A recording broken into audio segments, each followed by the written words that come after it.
जो भी बात हुआ है वो मैं विस्तार से बाद में बात करूंगा, लेकिन हमने अपना पॉइंट रखा है, उन्होंने भी अपना पॉइंट रखा है, एंड हम लोग आशा करते हैं कि ये बात अच्छी तरीके से आगे बढ़े और त्रिपुरा में सबका बेनिफिट हो। सर तिप्रसा का बारे में क्या बातचीत हुआ? जो भी बात हुआ है वो हम बात प्रक्रिया चल रही है, लेकिन ये वेलकम स्टेप है कि हम लोग बात कर रहे हैं। Sir, was there any specific issues, particularly the accord and other many things, but we are moving ahead. That is the most important.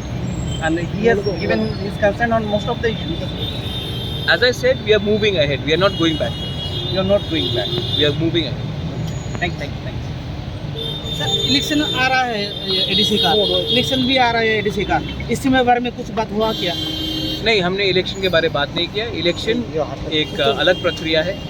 जो बात हुआ है वो पॉजिटिव बात हुआ है और हम लोग आगे बढ़ रहे हैं क्योंकि हमको सोल्यूशन चाहिए।